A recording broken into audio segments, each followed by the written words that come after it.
আমি হলাম অগ্রনীল। আমরা দুই ভাই। আমি হলাম বড় কর্তা, তবে নামেই আমি বড় কর্তা, বাট আমার থেকে ছোট কর্তা সব কাজেতে এক্সপার্ট। আর ভাবছেন আমার আব্বু কেন আমায় কষ্ট করে এত রাতে ডাকছিল? আম্মু তো ডাকতে পারতো। আরে ভাই, সবার কপালে আম্মু থাকে না। আজ থেকে 10 বছর আগে আমার আম্মু না ফেরার দেশে চলে গেছে আমাদেরকে ছেড়ে। ও হ্যাঁ, আমি এখন বেসিক করছি, মানে আব্বুর টাকা বরবাদ করছি। যা আমাদের রাজ্যের হাল মনে হয় না যে টিচিং করে টিচার হতে পারবো, তবুও আব্বুর সব তাই করতে হচ্ছে।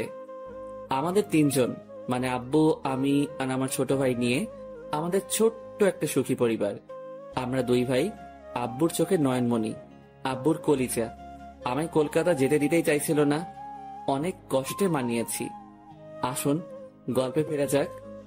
আমি এবার ব্যাগটা রাখার জন্য উঠলাম এবং সাইডে লাইট অন করার সুইচে হাত দিতেই কে যেন আমার পেটের কাছে একটা ছুরি রেখে, এই, একদম বাড়াবাড়ি করবেন না। যদি এতটুকু বাড়াবাড়ি করেছেন তো এখনই ঢুকিয়ে দেব। ভাইরে, ভয়েস শুনে তো মনে হচ্ছে একটা ইয়ং মেয়ের ভয়েস। আজকাল নাইটেও পকেট মারি হয় নাকি? শালা শুনেছিলাম পকেট মারা নাকি দিনেতেই বের হয়, বাট এখানে এখন আল্লাহ আমায় বাঁচাও। আমি ব্যাগটা রেখে হাত দুটো উপরে তুলে নিলাম আর কাঁপতে কাঁপতে, দেখুন আমি আপনাকে আমার সব দিয়ে দিচ্ছি, আমার মোবাইল, আমার পার্স, আমার ইয়ারফোন, আমার জামা প্যান্ট, বাট আমায় কিছু করবেন না। আমার মরতে যে অনেক ভয় লাগে। আমার এখনো বিয়ে হয়নি, বউয়ের সাথে বাসরাতও করা হয়নি, প্লিজ আমায় ছেড়ে দিন। পাশের সিটের পকেটমার মেয়েটা এবার খিলখিল করে হাসতে লাগলো। আবারও দেখি ছুরিটা খুঁচিয়ে, এই, আপনাকে কে পাঠিয়েছে বলুন, নয়তো এখানে আপনাকে প্রাণে মেরে ফেলবো। আমায় আবার কে পাঠাবে? আমি আমার বাসা থেকে আসছি। মেয়েটা এবার ভয়ে ভয়ে, দেখুন, মিথ্যা বলবেন না। আমি জানি আপনি আমায় মার্ডার করতে আসছেন। আমি এখন নিজের দিকেই তাকাচ্ছি আর ভাবছি, শালা নিজের মার্ডারের কথা শুনতে এত হাঁপিয়ে পড়ছি, আমি নাকি আবার অন্যের মার্ডার করতে আসবো। আমায় কি তাহলে কিলার ভাবছে নাকি? না না, আমি শুনেছিলাম এসব মেয়েরা নাকি ছলে বলে কৌশল করার জন্য অনেক কিছু কথা বলে। অব্র ভাই সবকিছু দিয়ে বাস থেকে নেমে পড়, তোর কলকাতা যাওয়া লাগবে না। যদি জীবন থাকে তো কলকাতা যাবি, বিয়ে করবি, আরো অনেক কিছু করবি। আমি এবারে একটা হাত পিছনে নিয়ে গেলাম আমার পার্সটা বের করে ওনাকে দেওয়ার জন্য। এটা উনি নোটিশ করতেই, খবরদার, একদম না। যা শালা, কি চাই তাহলে? হঠাৎ বাসটা একটা ঝাঁকুনি দিতেই মেয়েটার হাতের ছুরিটা নিচে পড়ে গেল, আর সাথে সাথে আমি সুযোগ পেয়ে মেয়েটার দুটো হাত ধরে নিলাম। শালা, আজ আর একে ছাড়বো না। আমি এবার রেগে, কি এবার বাসের সবাইকে ডেকে বলবো যে আপনি একজন পকেটমার? মেয়েটার হাত ছাড়ানোর চেষ্টা করতে করতে, প্লিজ আমায় ভুল ভাববেন না, আমি কোনো পকেট মার না। তো কি শুনি, চোর নাকি ডাকাত? মেয়েটা এবার রেগে, দেখুন, যাতা বলবেন না। উফ, একে তো দোষ করেছেন, আবার তার উপর বাটপারি। আমি এবার মেয়েটার মুখের দিকে নোটিশ করতেই দেখি একটা ওড়না দিয়ে মেয়েটা নিজের মুখটাকে ঢেকে রেখেছে। আমি এবার কড়া চোখে, কি রোহিঙ্গা নাকি মুখ ঢেকে রাখছেন এভাবে? আপনি কে যে আপনাকে বলতে যাব? হাত ছাড়ুন বলছি, নয়তো আপনি বাঁচবেন না কিন্তু। কেন বাঁচবো না? আপনি কি কসাই নাকি যে আমায় মেরে ফেলবেন? আমি এখনো দাঁড়িয়ে আছি ওর হাত দুটো ধরে। হঠাৎ বুঝতে পারলাম আমার গিয়ার বক্সের ফিউজ উড়িয়ে দিল কেউ। আমি আমার গিয়ার বক্সের দিকে লক্ষ্য করতেই দেখি মেয়েটা ক্যাট করে আমার ওখানে একটা লাথি মেরেছে। আমি যন্ত্রণায় মেয়েটার হাত ছেড়ে দিয়ে মেয়েটার থেকে লুকিয়ে ওখানে হাত দিয়ে, উফ, মরে গেলাম গো, পেতনিটা আমার আর ছেলে হতে দেবে না গো, এটা বলে বসে পড়লাম আর সিটে মাথা রাখলাম আর যন্ত্রণায় আহ উহ করতে থাকলাম। অবশেষে হালকা একটু যন্ত্রণা কমলো। এখন দেখি মেয়েটা ছুরি নিয়ে আমায় কোন রকম ভয় দেখাচ্ছে না। মেয়েটা জানালার দিকে তাকিয়ে আছে, আমি রাগে ওর দিকে তাকিয়ে আছি। একবার বাস থেকে নামতে দে, তোকে আমি দেখে নেব। জানালার হাওয়াতে মেয়েটার ওড়নাটা আমার মুখের উপর পড়তেই আমি আরো রেগে, নিজের জিনিস সামনে রাখতে পারেন না, এটা বলেই আমি ওড়নাটা আমার মুখ থেকে সরালাম আর মেয়েটাও আমার দিকে রাগি লুকে তাকিয়ে, সরি বলছি তো। ভাইরে, মেয়েটার মুখের দিকে আমি প্রথমবার তাকাতেই পুরাই ক্রাশ। আমার মনের গিটারটা টুং টুং করে বাজতে লাগলো। আহা, শালা একটা পকেট মার এত সুন্দরী হবে বলে আমি ভাবতেও পারিনি। ঘোলাটে দুটো চোখ, চোখের উপর নিচে কাজল মাখানো হালকা, নাকে একটা নাক ছাবি আর দুটো গালে শুধু রাগের ছাপ। হাওয়াতে ওর চুলগুলো এবার আমার মুখের উপর পড়তে লাগলো। আমি তো পুরাই হারিয়ে গেলাম। আমার মুখ থেকে পকেট মাররাও এত সুন্দরী হয় আমি ভাবতেও পারছি না। মেয়েটা এবার ওড়নাটা আমার হাত থেকে কেড়ে, আমি কোনো পকেট মার নই। অভ্র পকেট মার হোক আর যেই হোক, বউ যদি বানাস একেই বানাস ভাই। উফ, পরীটা মনে হচ্ছে, ওর রূপ দেখতে থাকি। আমি হালকা হেসে, বুঝলাম আপনি তো পড়ি। না, আমি সেটাও না। আমি একজন সাধারণ মেয়ে। হুম, আমার তো মেয়ে বলে মনে হচ্ছে না। মানে? আমার তো মনে হচ্ছে আপনি স্বর্গ থেকে নেমে আসা কোনো এখন পড়ি। মেয়েটা হালকা হেসে চুল গুটিয়ে কানের মাথায় উপরে রাখতেই হায় হায় হায়, আমি আরো ফিদা হয়ে গেলাম। বুকের বাম পাশে হাত দিয়ে মেয়েটার দিকে তাকালাম। আর ওই মেয়ে, ক্রাশ খেয়েছি, হয় নাম্বার দেন নয়তো টাকা দেন। মেয়েটা এবার ব্যাগে হাত ঢোকালো, সাথে সাথে আমার মনে লাড্ডু ফুটতে লাগলো। এই রে অভ্র, তোর ভাগ্য খুলে গেছে রে, প্রথম চান্সে মেয়ে নাম্বার দিবে বলে ফোন বের করছে। আহা, আজ মনে কি আনন্দ। এবার দেখি মেয়েটা ব্যাগ থেকে হাত বের করে আমার হাতের উপরে কি যেন একটা রাখলো। আমি হাতের দিকে তাকাতেই দেখি শালা একটা 1 টাকার কয়েন। আমি মেয়েটার দিকে অসহায় চোখে তাকালাম আর বুঝলাম এই মেয়ে এত সহজে চিপে উঠবে না, একে চারা দিয়ে তুলতে হবে। মানে বুঝতেই পারছে না আমার কাছে তো নিনজা টেকটিকের গোডাউন আছে, সো ইউজ করা যাক। এই 1 টাকা আমার কাছে 1 কোটি টাকার থেকেও বেশি দামি। কেন? কারণ এই কয়েনটা যে তোমায় স্পর্শ পেয়েছে। মেয়েটা হালকা হেসে, পাগল নাকি? আমি হালকা হেসে, ধন্যবাদ পাগল বলার জন্য। কেন? আমার আব্বু নাকি বলে আমি নাকি পাগল, এই নিয়ে কনফিউজ ছিলাম। আমি কি সত্যি পাগল? তবে আজ সবটা ক্লিয়ার হয়ে গেল, কারণ আপনার মতো এত সুন্দরী একটা মেয়ে যখন পাগল বলেছে, সত্যি আমি পাগল। মেয়েটা এবার ওর মাথায় হাত তুলে একবার ঘুরিয়ে, সত্যিই আপনি পাগল। উফ, এভাবে হাসবেন না, আমায় কি মেরে ফেলবেন নাকি? মারবো কেন? আরে, আপনার হাসিতে যে পরিমাণ সুগার আছে তাতে তো আমার ডায়াবেটিস হতে পারে, আর তাতে তো আমি মারাই যাব।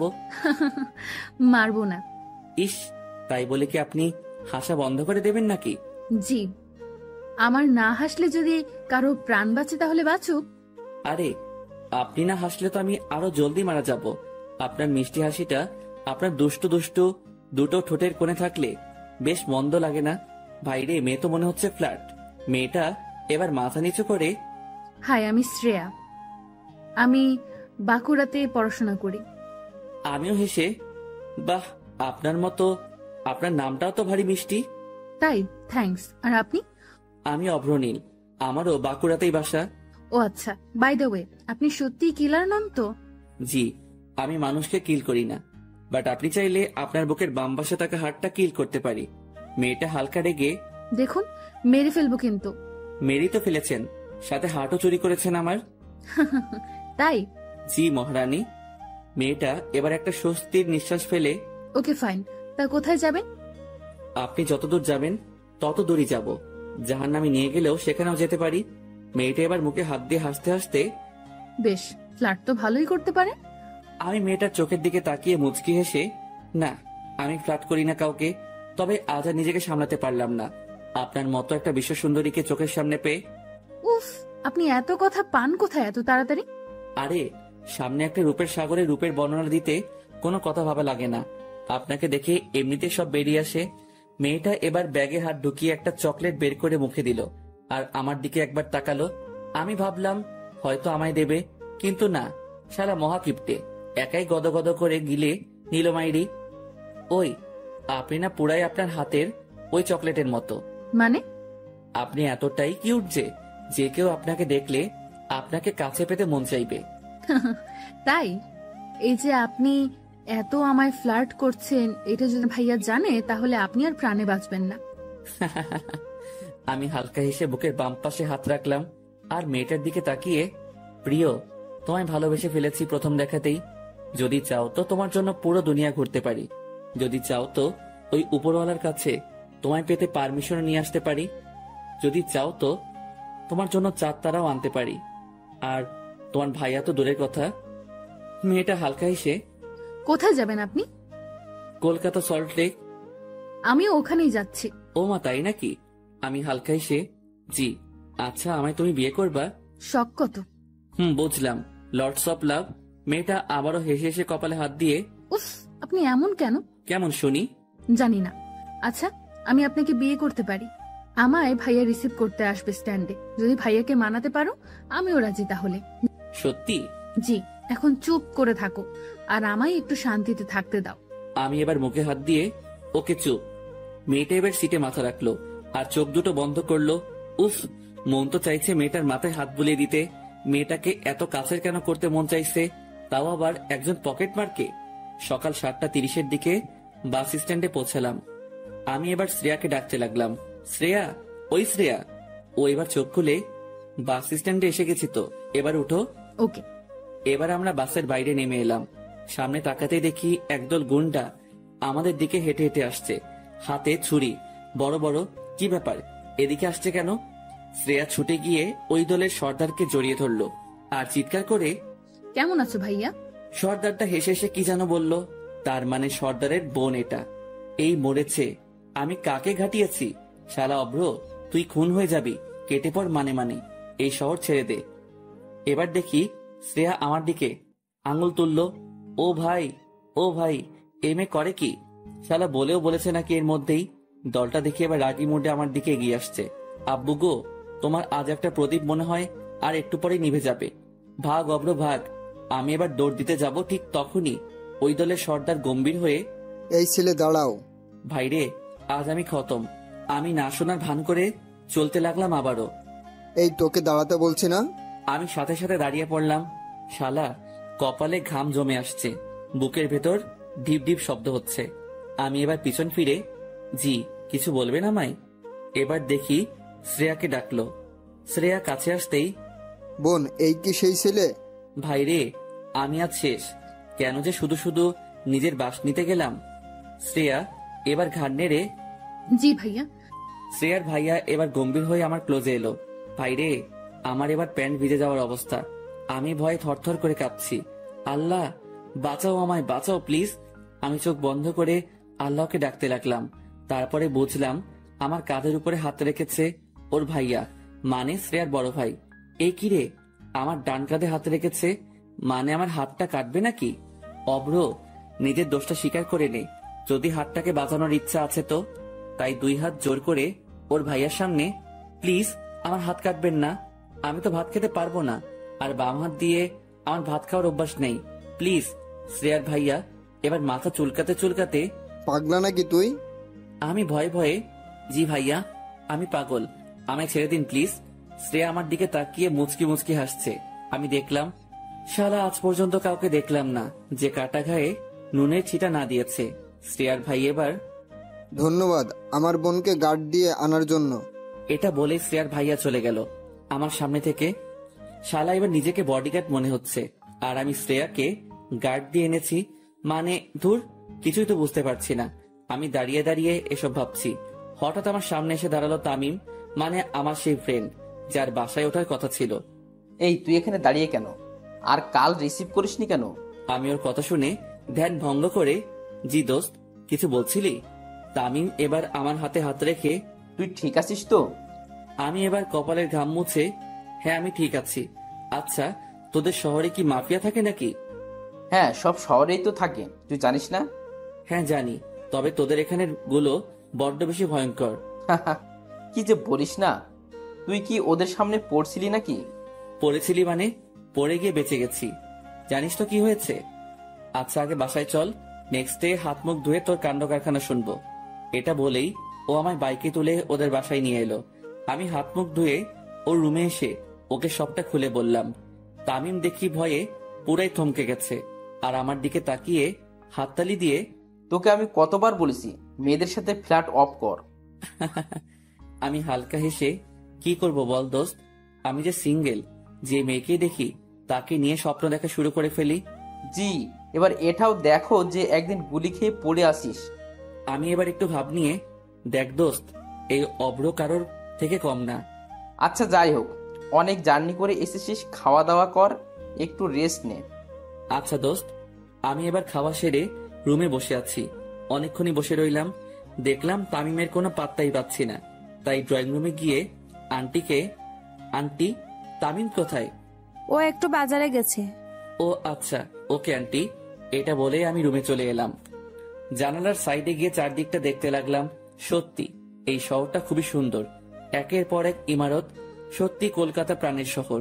দূরে চোখ মেলতেই দেখি গাড়ির ভিড়, কোথাও বেলুন বিক্রি করছে কেউ ভিক্ষা করছে, আবার কেউ রাস্তা পারাপার করতে ব্যস্ত। দুপুরটাও কেটে গেল রুমের মধ্যেই। বিকেলের দিকে ছাদে গেলাম। তামিম আর আমি।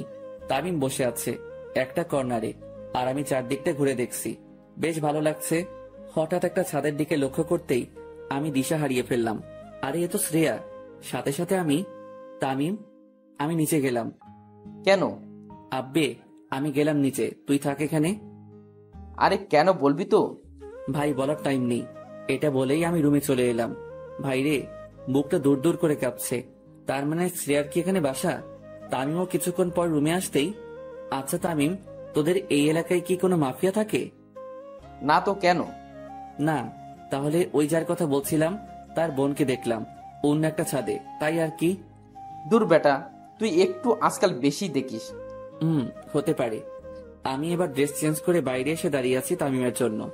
বেশ স্টাইল এবং ভাব ধরে পকেটে হাত গুজে হিরো আলমের মতো দাঁড়িয়ে রাস্তার দিকে তাকিয়ে আছি গেটের সামনে। সাইড থেকে কে যেন বলল, এক্সকিউজ মি। আমি সাইডে তাকাতেই দেখি, আরে এ তো শ্রেয়া। আমি সাথে সাথে মুখ ঘুরিয়ে নিলাম। শ্রেয়া এবার আমার সামনে এসে, আপনি সেই ছেলেটা না যার সাথে আমার বাসে মিট হয়েছিল? আরে কি যাতা বলছেন, আমি আপনাকে চিনি না। শ্রেয়া এবার আমার সামনে এসে, না, আপনি সেই ছেলেটাই। শ্রেয়া এবার আমার হাত ধরে হ্যান্ডশেক করে, থ্যাংক ইউ সো মাচ আমায় আমার গন্তব্যে পৌঁছে দেওয়ার জন্য। আমার পেছনে এই শহরের এক মাফিয়া লেগেছিল। খবর পেয়েছিলাম আমায় নাকি বাসে অ্যাটাক করবে, তাই আমি ভয়ে আপনার সাথে তখন ওরকম ব্যবহার করে ফেলেছিলাম। এটা বলে মেয়েটা কানে হাত দিয়ে, সরি ইয়ার। আমি এবার মেয়েটার দিকে তাকালাম। মেয়েটা সরি বলার কায়দাতেও একটা জাদু আছে। আমি হালকা হেসে, তার মানে আমাদের মধ্যে বাসে যা হয়েছে তা আপনি কিছুই বলেননি আপনার ভাইয়াকে? মেয়েটা এবার হালকা হেসে, বাচ্চা ধন, এবার পথে এসেছেন তাহলে, এবার তো বলে দেখতেই হবে। আর হ্যাঁ, তখন আমায় ছাদ থেকে দেখে নেমে গেলেন কেন? ভয় পেয়েছেন বুঝি? আমি এবার আরো একটু ভাব নিয়ে, যা কি যাতা বলছেন, আমি একটা স্মার্ট পোলা, আর আমি আবার ভয়? তাই নাকি? তাহলে এবার বাসে ঘটে যাওয়া ঘটনাটা ভাইকে বলতেই হচ্ছে দেখি। আমি সাথে সাথে ভয় চুপসে, প্লিজ ম্যাডাম, এরকম সর্বনাশ করবেন না, আমি এখনো বাঁচতে চাই। ও মা, আপনি যে বাসে বললেন আমায় পেতে নাকি আপনি মরতেও রাজি আছেন? আমি আবারও একটু ভাব নিয়ে, সে আলাদা ব্যাপার। বেশি ব্যাপার করলে না পেপে দিয়ে চেপে দেব। আরে এই মেয়ে তো দেখি বড় শেয়ানা। আচ্ছা, আমি একটু বাইরে যাব, সো আপনি এখন আসতে পারেন। আসতে পারি মানে আমার সাথে এখন তুইও যাবি? কোথায় আর কেন? মার্কেটে। আর কেন মানে? আজ থেকে তুই আমার বডিগার্ড। ও হ্যালো, আমি এখানে ঘুরতে এসেছি, কারোর বডিগার্ড হতে না। সাথে সাথে মেয়েটা আমার দিকে আঙুল তুলে, তাহলে গিয়ে বলি আমার ভাইয়াকে বাসে ঘটে যাওয়া ঘটনাটা। মানে কি? আমায় কিন্তু ব্ল্যাকমেইল করা হচ্ছে। তাতে ক্ষতি কি? দেখুন, আমি কিন্তু পুলিশে কমপ্লেন করব। আমার ভাইয়া সামলে নেবে। কেন, আপনার ভাই কি উকিল নাকি? জি, সব আমার ভাইয়া। এ শহরে ওনার কথাই চলে। আমি এবার আরো বেশি ভয় পেয়ে, আচ্ছা এখন বলুন আমায় কি করতে হবে? চল ড্রাইভ কর। স্লিম চলবে, ভালোই ড্রাইভ করা যাবে। মেয়েটা এবার রেগে, ও হ্যালো, আমি গাড়ির কথা বলছি। আমিও হালকা হেসে মেয়েটার দিকে তাকিয়ে, বেশ ভালো গাড়িটা। মেয়েটা এবার আমার হাতে চাবিকাঠি তুলে, ওই যে গাড়িটা আছে ওইটা আমার, যান নিয়ে আসেন। আমি মেয়েটার দিকে তাকিয়ে রেগে, আমি কিন্তু ড্রাইভার না। এটা বলেই আমি মেয়েটার থেকে দূরে আসবো। ঠিক তখনই মেয়েটা আমার পেটের কাছে পিস্তল রেখে, এবার বল যাবি কিনা। আমি এবার ভয়ে হেসে হেসে, আমি যাচ্ছি, এই যাচ্ছি, এটা বলে এগোতে যাব। ঠিক তখনই তামিম বাসা থেকে বেরিয়ে, কিরে কই যাস? আমি তামিমের দিকে অসহায় চোখে তাকিয়ে, ভাই তুই আমায় বাঁচা। তামিম এবার আমার কাছে এসে, কি হয়েছে? ভাই এই মেয়ে। সাথে সাথে মেয়েটা পিছন থেকে পিস্তলটা দেখালো আর শুট করার ইশারা করলো। আমি এতে ভয় পেয়ে, না দোস্ত কিছু না, আজ না অন্যদিন বের হব, আজ একটু আমার ফ্রেন্ডের সাথে বের হব। তামিম এবার মেয়েটার দিকে তাকাতেই শক্ট খেয়ে, তুই পাগল নাকি? মাফিয়ার বোনের সাথে বের হবি? ভাই, হাতি পাকে পড়লে যেমন মশাও লাথি মারে, ঠিক তেমন আমার অবস্থা হয়েছে এখন। মেয়েটা এবার আমাদের কাছে এসে ওই অব্র, চলেন, আমার একটু তাড়া আছে। এটা বলেই আমার হাত ধরে গট গট করে গাড়ির কাছে নিয়ে চলে গেল। আমি নিরুপায় হয়ে ড্রাইভিং সিটে বসলাম, মেয়েটা সাইডে বসলো, আর আমি গাড়ি স্টার্ট দিলাম। এখন অন দা ওয়ে। আমি মেয়েটার দিকে তাকিয়ে, আচ্ছা আপনাকে একটা কথা বলবো? বলুন। আপনি কি সত্যি এমন, নাকি না বাইরের আগের পিছনে একটা ভালো মনের মানুষ লুকিয়ে আছে? মেয়েটা এবার আমার দিকে কড়া চোখে তাকিয়ে, সেটা আপনার জেনে লাভ কি? আমি এবার হালকা হেসে, যতই হোক আমি তো আপনার ফিউচার হাজবেন্ড। সাথে সাথে মেয়েটা আমার দিকে পিস্তল তুলে, গুলি মেরে খুলি উড়িয়ে দেব। আরে কুল, এটা করলে যে আপনি আম্মু হতে পারবেন না। দেখুন, ভালো হচ্ছে না, কিন্তু আপনি আমার প্রাণ বাঁচিয়েছেন, তাই আপনাকে ছাড়তে বাধ্য হচ্ছি। আমার ব্যাকগ্রাউন্ড জানেন না, আজ পর্যন্ত 20টার বেশি খুন করেছি। এবার আমি একটু শান্তি পেলাম, কারণ মেয়েটা আমায় মারবে না, সো একটু বেশি করে মজা করা যেতেই পারে। তাই আমি আরো করবেন। কত ছেলের মন যে আপনি আপনার রূপের পিস্তল দিয়ে খুন করেছেন, সেটা তো আপনাকে দেখেই বোঝা যাচ্ছে। মেয়েটা পিস্তলের নলটা আমার মুখে ঢুকিয়ে দিয়ে দেব ট্রিগারটা চেপে। আমি ভয় না পেয়ে শ্রেয়ার দিকে তাকালাম, আর মিটিমিটি চোখে তাকাতেই ও দেখি পিস্তল সরিয়ে ওর সিটে গিয়ে বসলো। শ্রেয়া এবার আমার দিকে তাকিয়ে হালকা হেসে, আচ্ছা, আপনার ভয় করে না মৃত্যুকে? জি, ভয় করে অনেক, তবে আপনার হাতে মরতে আমার এতটুকু ভয় করবে না। তাই নাকি? এভাবে কত মেয়েকে নিজের জালে ফাঁসিয়েছেন শুনি। কাউকে ফাঁসাতে পারিনি, তবে আপনাকে ফাঁসাতে পারি যদি আপনি পারমিশন দেন। মেয়েটা রাগী লোকে আমার দিকে তাকালো আর কপালে হাত দিয়ে, ভাগ্যিস তুমি আমার জান বাঁচিয়েছো, নয়তো এখনই।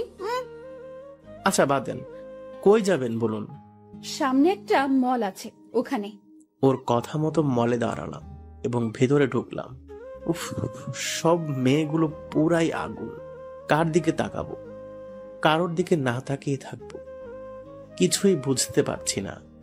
তাই আমি একটা জায়গায় গিয়ে দাঁড়িয়ে শুধু মেয়েদের দেখতে লাগলাম। কিছু মেয়ে আমায় পাগল ভেবে হাসতে হাসতে আমার সামনে থেকে চলে যাচ্ছে, আমিও তাদের দেখে হাসছি। শ্রেয়া কোথা থেকে এসে যেন আমার বাম হাতটা ধরে আমার পেটে একটা কিল বসিয়ে দিল, আর চোখের দিকে দুটো আঙ্গুল বাড়িয়ে, এখানে আপনাকে মেয়ে দেখানোর জন্য নিয়ে আসা হয়নি। আমি পেটে হাত দিয়ে, ওকে চলুন। উফ, শান্তি মতো দুটো মেয়েও দেখতে পারবো না।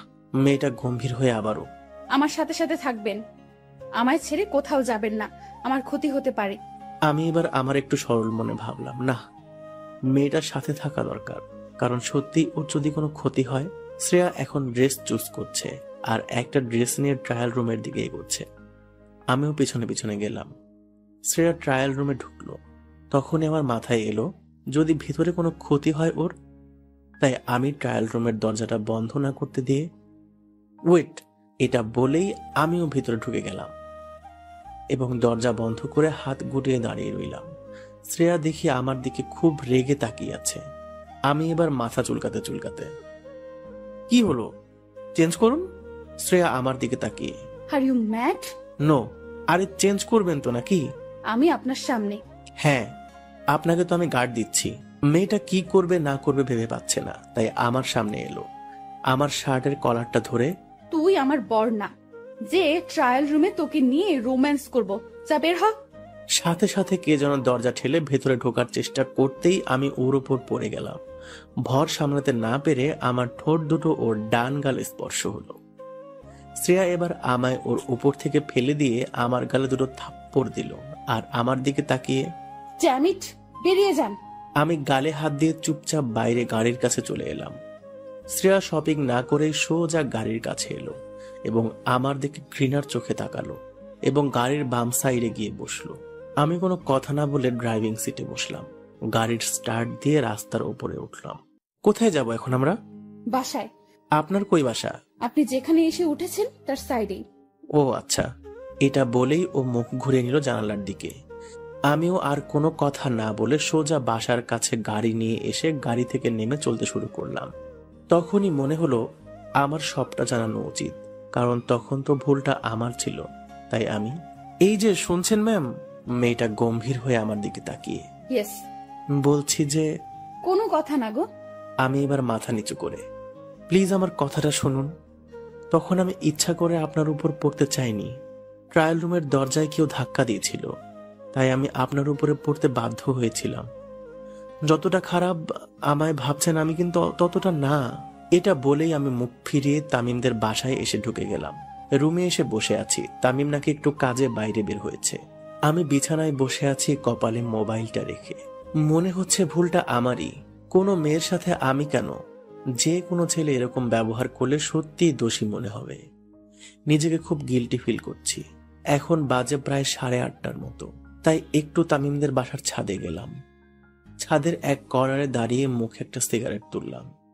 অবশ্য আমি নেশা ছেড়ে দিয়েছিলাম, কিন্তু আজ এতটা আমার খারাপ লেগেছে, আমার ঠোঁট আবার সিগারেটের স্পর্শ পেতে বাধ্য হলো। ছাদে বেশ বসন্তের হাওয়া বইছে। সারা দিন গরম আর হালকা শীতল বাতাস। সিগারেটটা একটা টান নিয়ে বাম হাতে ধরে ছাদের পাঁচিলের উপরে হাতটা রাখলাম, আর মাথাটা নিচু করে শ্রেয়ার সাথে ঘটে যাওয়া ট্রায়াল রুমের ওই মোমেন্টটা ভাবতে লাগলাম। ছি, নিজেকে আমি কন্ট্রোল করতে পারলাম না। চিলেকোঠায় একটা লাইট জ্বলছে, তামিমদের বাসায় আরো অবশ্য জ্বলছে, অন্যদের বাসাতেও। আমি লাইটের চারিদিকে তাকাচ্ছি আর এক সময় মাথাটা উঁচু করে ছাদের পাঁচিলে গা হেলিয়ে দাঁড়িয়ে রইলাম। আমি ভুলেই গেছি যে আমার হাতে সিগারেটটা জ্বলানো আছে বলে। অন্ধকারের মধ্যেই কে যেন আমায় ডাকতে লাগলো। আমি বুঝতে পারলাম না কে আমায় ডাকছে এই টাইমে। আমি কোনো রকম মনোযোগ না দিয়ে চুপচাপ দাঁড়িয়ে রইলাম কিছুক্ষণ। একসময় আমি চাঁদের দিকে তাকিয়ে আছি এবং চাঁদের রূপ দেখছি। হঠাৎ আমার কাঁধে কে যেন টাচ করলো। আমি মাথা ঘোরাতে দেখলাম শ্রেয়া আমার কাঁধে হাত রেখে আমার দিকে তাকিয়ে আছে, কেমন একটা দৃষ্টিতে যেন। আমি মাথা নিচু করে, আপনি এখানে? শ্রেয়া এবার হাত দুটো গুটিয়ে ঠোঁটের উপর ঠোঁট চেপে, জি, কোনো সমস্যা? আরে সমস্যা কেন হবে, আপনাদের এলাকা। আমি বলতে চেয়েছি তামিমদের বাসায় আপনি একা এসেছেন, তাও আন্টি কিছু বলেনি আপনাকে আসতে দেখে? জি না, আমি তো এখানেই থাকি, তাহলে আমায় কেন কেউ কিছু বলবে? ও হ্যাঁ, তাই তো। আমি একগাল হেসে, আমি আবারও গিল্টি ফিল করতে করতে, তখন তো সরি। যাবি বললেই আমি যেতে দেব? তুই কিভাবে ভাবছিস এটা? মামা বোঝার ট্রাই কর, আমার জন্য তোরা বিপদে পড়তে পারিস। তোর জন্য মানে? আরে ওই যে শ্রেয়া যা পাগলামি শুরু করেছে, আমি তো ওকে লাভ করি না। আর কেননা আমার কাছে আমাদের ফ্যামিলি বড়। তামিম এবার আমার কাছে এসে আমার কাঁধে হাত রেখে, জীবনে কারোর প্রতি এতটুকু তোর মনে ফিলিংস এসেছে, তাকে আপন না করে চলে যাবি? আরে ভাই, এটা তো কলকাতা। এখানে বস্তাভর্তি ভালোবাসাও মেলে, আবার প্রাণ ভরানো ঘৃণাও মেলে। তুই ভালোবাসা পেয়েছিস এই শহরের বুকে, তুই না নিয়ে কিভাবে যাবি? আমি এদিকটা সামনে নেব। তুই যদি বলিস আমাদের ছাত্র সংসদকে ডাকবো তোদের জন্য। আমি হালকা হেসে মাথা নেড়ে, মামা আমি চাই না এসব। তুই হয়তো ভালো জানবি মাফিয়া কতটা শক্তিশালী। তামিম আবারও ঘাড় নেড়ে, সে যাই হোক, তুই এখন এখান থেকে এক পাও নড়বি না। আমারও মন চাইছে না ছেড়ে যেতে। মেয়েটার মায়ায় একটু হলেও জড়িয়ে পড়েছি। আমরা সিঙ্গেল পোলাপান, আমাদের সাথে কেউ দুদিন মেসেঞ্জারে ভালোভাবে কথা বললেই তার প্রতি ভালো লাগা শুরু হয়ে যায়। আর এটা তো ফেস টু ফেস। তবুও আমি মনের কষ্ট চেপে, আমি আবার আসবো দোস্ত, মাস 3 পর। তখন এদিকটা সব ঠিক হয়ে যাবে। প্লিজ দোস্ত, আমায় যেতে মানা করিস না। তামিম এবার অভিমানী মুখ নিয়ে, তোর ইচ্ছা। এটা বলেই ও আবার বিছানায় গিয়ে বসলো। বুঝলাম ছেলেটা রাগ করেছে। আমি তামিমের দিকে তাকালাম আর ভাবতে লাগলাম ছেলেটা কত জেদ করে আমায় বাসা থেকে ওর বাসায় নিয়ে এসেছে। ওর শখ ছিল আমায় এই শহরটা ঘুরিয়ে দেখানো, তবে পসিবল হলো না। দুপুরে লাঞ্চ সেরে আমি লাগেজ নিয়ে বাইরে বের হয়ে এলাম। এখন বাইরে প্রচুর রোদ, কেউ কোথাও নেই, আর শ্রেয়াও দেখতে পাবে না। তামিম গোমরা মুখ নিয়ে বাইক নিয়ে দাঁড়িয়ে আছে। আমি হেসে হেসে, আরে পাগলা, আমি তো আবার আসবো। না, তোকে আর আসতে হবে না, তোকে ফেলে দিয়ে আসি বাস স্ট্যান্ডে। আমি এবার আন্টি আঙ্কেলের সাথে দেখা করে তামিমের বাইকে উঠলাম এবং বাস স্ট্যান্ডে এসে বাসে উঠলাম। বাসের জানালার ধারে সিটে বসলাম। জানালার দিকে মন খারাপ করে তাকিয়ে আছি। মনে হচ্ছে আজ আমার মনটা কোনো কলা গাছের ভেলার মতো ভেসে আছে ভালোবাসার সাগরে। ডুবতে চাইলেও ফ্যামিলি আমায় বাধ্য করছে আমি যেন না ডুবি। আর মেয়েটা তো একটা চাতক পাখির মতো ভালোবাসার তৃষ্ণা মেটাতে আমার থেকে কিছুটা ভালোবাসা চেয়েছিল, কিন্তু আমি স্বার্থপরের মতো মেয়েটার দিকে মুখ ফিরিয়ে চলে এলাম। আমি সোনার কাঠি খুঁজে পেয়েছিলাম, কিন্তু সোনার কাঠির যত্ন করার ভাগ্য আমার হয়ে ওঠেনি। এবার একটা লম্বা আশ্বাসের শ্বাস নিয়ে আবারও জানালার দিকে তাকালাম এবং হালকা হেসে, সালাম তোমায় কলকাতা।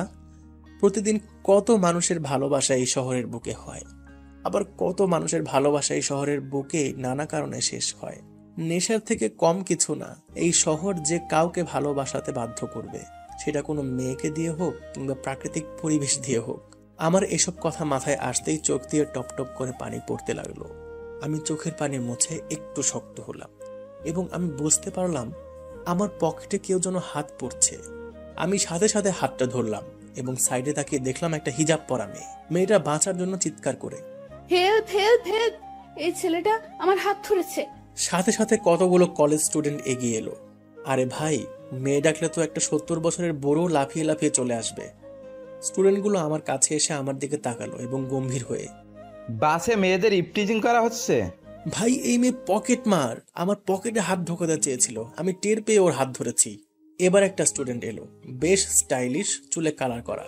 সে এগিয়ে এসে বলল, আরে ভাই, এটা পসিবল না, একটা হিজাব পরা মেয়ে কখনো এরকম কাজ করতে পারে না।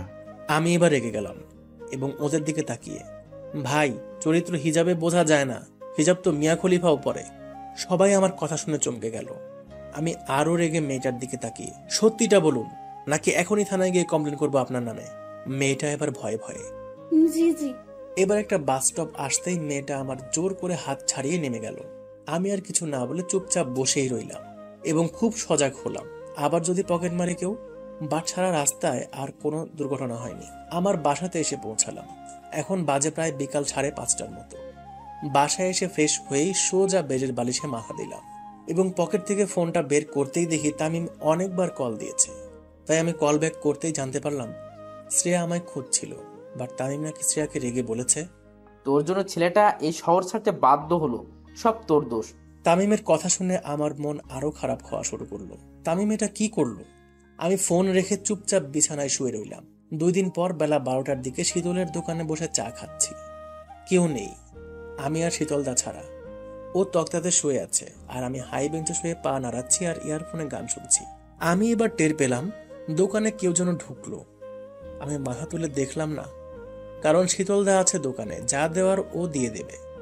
আমি চোখ বন্ধ করে শ্রেয়া ঘোষালের চলা রাস্তায় সাজি ট্রাম লাইন আর কবিতায় ছুঁয়ে কাঁপলে, আহা উক্তাম কত সুন্দর তুই থার্মোমিটারে মাপলে, হিয়া টুপটাপ জিয়া নস্টাল মিছে কুয়াশায় ভেজা দিন, আমি ভুলে যাই কাকে চাইতাম আর তুই কাকে ভালোবাসতিস। এই গানটা শুনতে লাগলাম। হঠাৎ আমার সাইডে একজন বডি বিল্ডার এসে দাঁড়ালো মনে হলো। আমি চোখ দুটো খুলে উপরের দিকে করতেই সর্বনাশ, শ্রেয়ার ভাইয়া এখানে কি করে? শ্রেয়া কি তার মানে ওর ভাইয়াকে বলে দিয়েছে সবটা? আমার দিকে শ্রেয়ার ভাইয়া রাগী লোক দিয়ে। কি ব্যাপার? আমার বিশ্বাস হলো না যে এটা শ্রেয়ার ভাইয়া কিনা। দূর, আমার মনের ভুল। তাই আমি চোখ দুটো ঘষে আবারও তাকালাম, দেখলাম আরে সত্যিই তো শ্রেয়ার ভাই। আমি এবার ভয়ে ভয়ে বেঞ্চ থেকে উঠে, জি বলুন। তুই এখানে? জি, আমার এখানে বাসা তো। ও আচ্ছা। আমি ভয়ে কাঁপছি, শালা এখানে কি করে শ্রেয়ার ভাই। আমি এবার, আচ্ছা ভাইয়া একটা কথা জিজ্ঞাসা করতে পারি? কর। আপনি এদিকে কেন রে, আসতে পারি না বুঝি? আরে আরে না, তা না, আপনাকে তো দেখিনি কখনো কোনোদিন এই রাস্তায়। এই বেটা, তুই আমার কয়দিন চিনিস যে দেখলেও তখন চিনতে পারবি? আর আমি শ্রেয়াকে মেসে রাখতে যাচ্ছি। কথাটা শোনার সাথে আমার বুকের মরুভূমিতে কেমনটা ঝোড়ো হাওয়া বইল খুশির। আমি এবার হালকা হেসে, ও আচ্ছা, এটা বলেই আমি বাইরে বের হয়ে এলাম। দেখলাম যে রাস্তার ওই সাইডে কদম গাছের নিচে ওদের গাড়িটা দাঁড়িয়ে আছে। ওদিকে একটা বড় গাছের বাগান আছে। আমি ওখানে গিয়ে প্রায় আড্ডা মারি। আরে ভাইয়ারা আমায় যেখানে শেয়াল দৌড় করিয়েছিল সে জায়গাটার কথা বলছি। আমি রাস্তা পার না হয়ে রোদের মধ্যেই দাঁড়িয়ে আছি। শুধু একটা বারের জন্য শ্রেয়া গাড়ি থেকে নামবে অথবা জানালাটা খুলবে। প্রায় 5 মিনিটের মতো দাঁড়িয়ে রইলাম। শ্রেয়ার কোনো রেসপন্স পেলাম না। শ্রেয়ার ভাইয়া এবার শীতলের দোকান থেকে বেরিয়ে আসতেই আমি হাঁটা শুরু করলাম ভয়ে ভয়ে আমার বাসার দিকে। শ্রেয়ার ভাইয়া গাড়ির কাছে এলো এবং গেটটা খুললো।